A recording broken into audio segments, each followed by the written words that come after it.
Hi guys, and welcome to my first little artist blog. So I thought I would give you a little glance into my life as an artist. Now my days always start with the most important thing, and that's giving my gorgeous tomcat Dusty a good old snuggle and plenty of scritches. Now I think it's important that he makes a feature today, mainly because if you know me, animals really are my life and this boy just keeps me going. Good old Dusty paws. I've lived in my apartment for almost 5 months now and I really love it here. On a sunny day it gets just the best lighting coming through. Now that it's winter creeping into spring, the warmth of it feels so soothing. It's important to me to enjoy the morning light, so over breakfast soaking in the sun, I tend to plan what needs to be done for the rest of the day. I love lists. I really love lists, so I always start off by making at least 3 or 4 points of things I really want to achieve for that day, and if I'm able to tick them off then it feels like success, so I really encourage others to do that too. Now I do love to be organised, but I'm so guilty for leaving my workspace in a bit of a mess. So to give myself the most productive start of the day, I always tidy up. I do like to leave some art supplies available for any wave of inspiration that comes along, but I do find making it a little bit neater much better for my really busy mind. It's really amazing how much just tidying can be really effective, especially if you find that you're particularly busy in the head and you've got loads of things going on at any point. Having a physically clear space seems to really help with that, I've found. So I tend to just clean up, make everything neat again, and it just gives me a kind of peace of mind knowing that I can start and not feel distracted at all. Then I get to work, starting with the things that I've planned for the day. My to-do list is often fluctuating, and I'm the kind of person to get a little distracted, and by a little distracted I mean a lot distracted by little things that kind of pop up in my head, and I often go on side quests, which can be a little bit frustrating, but it's something that I kind of have got used to. And as I spend so much time in this actual little workspace, I find that it's quite easy to just try other things and get kind of stuck into other things, but there we go, it's a part of my brain, the way it functions, I guess. If I'm working at my computer, it's nearly always something to do with admin or marketing or business side of things. Now, I'm trying to make YouTube a really big focus for me this year, so a lot of the time that I'm spending in this workspace at my computer is actually planning scripts for YouTube videos or even just future ideas for this channel. I've learned something, and I think it's probably something that most YouTubers know, but scripting is so important, at least to keep me on track and to acknowledge the things that I need to say in a video. So that's what I tend to do a lot of, and I like words. I like playing with words. I'm good at writing them, not necessarily good at saying them, but I do spend a lot of time kind of planning scripts, planning YouTube videos, because I really want to do well and succeed this year and help as many artists as possible. So it's a really important thing to do, and I think not just as an artist on YouTube, but an artist in life. It's always good to have a plan, good to have a structure, especially for me as someone who's always so preoccupied with what the next best thing is to do. It's good to just have some structure. Now once I'm done with the kind of YouTube side of things or any kind of other admin that I need to get done in the day, I often spend my life on Canva, and I think that's one of my favourite tools when it comes to creating anything.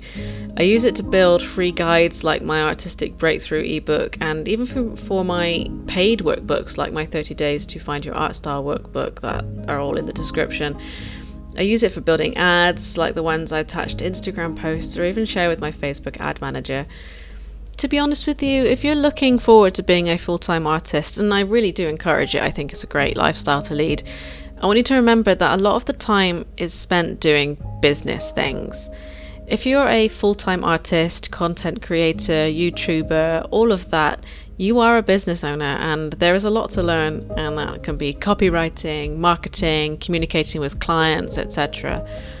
I'd like to say that honestly 80% of my time is spent on behind the scenes stuff and 20% of the time is spent on actual art, but that's okay. It's important to learn all of the business stuff if you want to succeed.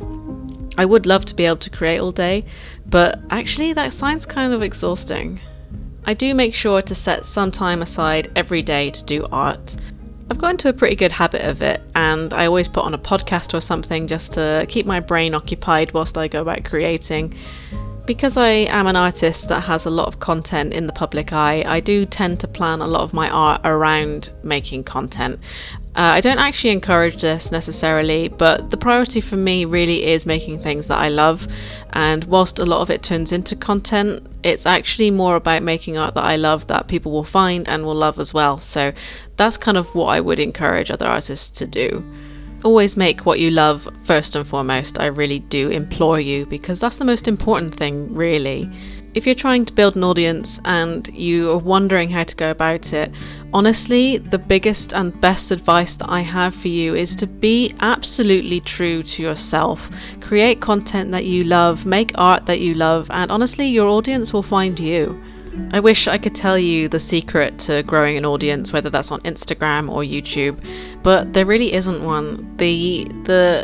The thing that works for me best is just going out and being positive about the stuff I make, enjoying the stuff that I make, honestly being brave enough to share it. That is the biggest thing. If that is your ultimate goal, especially if you're wanting to be a full-time artist and you want to grow an audience as a part of that, it's not about chasing the algorithm or trying to appease the algorithm, because that's not possible. You just need to be consistent, create things that you love, and honestly be genuine, be a real person that people want to connect with, and you'll be surprised at what you can achieve just by doing that.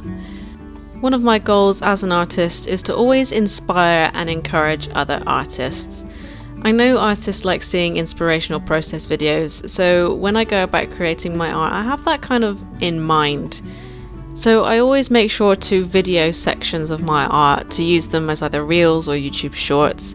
So yeah, this is kind of like videoception right now. It's kind of weird to see, but this is an important part of it if you're making content, is being brave enough to actually record the stuff as you go, not worrying about whether it's perfect or not. It doesn't matter, you know, people like to see behind the scenes, people like to see your process, and actually just recording little snippets is a really great and simple way that you can share your content if that's something that you want to do. I really love the parts of the day where I can just stop and I can think about art and I can do what makes me happy, because it's therapy really, and it keeps my mind from just being so bogged down and overwhelmed by the challenges that we all face day to day. So I do feel very privileged that this is my job. One very important thing that I absolutely make sure to do is break up my day. I do not do well without breaks. Now, as someone with ADHD, I'm either so focused that I can't stop what I'm doing, or I'm stuck trying to do anything productive at all. I've learned to manage this fairly well, and I know that in both situations taking breaks is vital. If I'm hyper-focused, I do need something like a timer to remind me or force myself to take a break so I don't really burn out. This is where Dusty comes in super handy, because he just grounds me and keeps me sane. He's so cute, my little therapist. With the content I've made, I spend a bunch of time managing my social media. That could be uploading reels, replying to people, etc. Instagram does take up a whole bunch of my time, but because I'm familiar with it, I actually quite enjoy it now.